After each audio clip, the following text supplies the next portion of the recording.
है, fifth question ये बोलता है कि two objects m1 and m2 are moving in the straight line.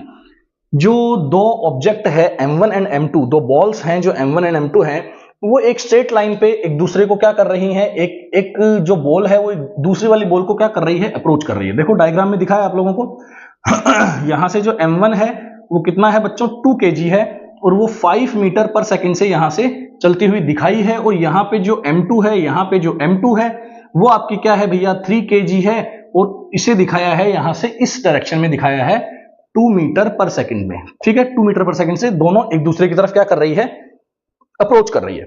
After collision the object these objects stick together. कुछ time के बाद में ये ऑब्जेक्ट क्या हो जाते हैं, आपस में स्टिक हो जाते हैं, जुड़ जाते हैं, मतलब दोनों को एक ऑब्जेक्ट माना जा सकता है, दोनों को एक ऑब्जेक्ट माना जा सकता है।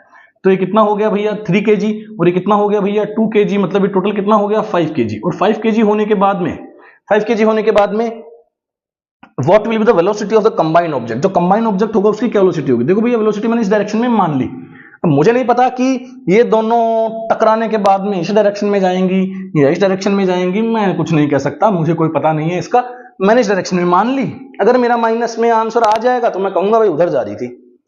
क्लियर है? अगर माइनस में आ जाएगा तो मैं कह दूंगा कि उस डायरेक्शन में जा रही थी, प्लस में आया तो बल्ले बल्ले है इस डायरेक्शन में जा रही है। क्लियर हो जाएगा, समझ में आ जाएगी बात। ठीक है, तो क्या लगाएंगे भैया, इनिशियल मोमेंटम किसके इक्वल करेंगे, फाइनल मोमेंटम। मतलब क्या यूज कर रहे हैं, क्या कॉन्सेप्ट यूज कर रहे हैं, मोमेंटम कंजर्वेशन। क्या कॉन्सेप्ट यूज कर रहे हैं, मोमेंटम कंजर्वेशन। जो सिस्टम का पहले मोमेंटम था, जो सिस्टम का पहले मोमेंटम था वही सिस्टम का बाद में मोमेंटम होगा।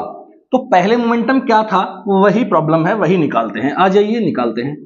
तो पहले मोमेंटम ये डायरेक्शन क्या लेने वाले हैं, ये डायरेक्शन क्या लेने वाले हैं, प्लस लेने वाले हैं, ये डायरेक्शन क्या लेने वाले हैं, माइनस। ये मैं डायरेक्शन मासेस के लिए नहीं ले रहा हूं, मास कभी नेगेटिव पॉजिटिव नहीं होता है। ठीक है, मास तो स्केलर क्वांटिटी है। ठीक, मैं ले रहा हूं वेलोसिटी के लिए, क्योंकि अगर ये जो फर्स्ट मास है मेरा वो इस डायरेक्शन में जा रहा है तो मैं इसका मोमेंटम प्लस में लिखूं, इसका मोमेंटम प्लस में लिखूं, मुझे पता होना चाहिए।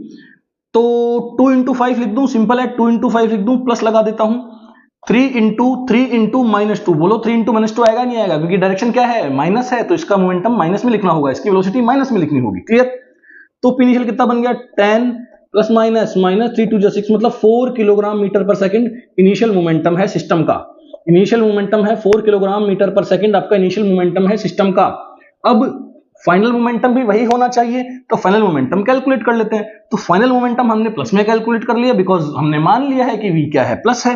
तो फाइनल मोमेंटम आपका बच्चों बनेगा, यहां से दोनों का मास कितना हो जाएगा 5 kg 5v। क्लियर है, 5v।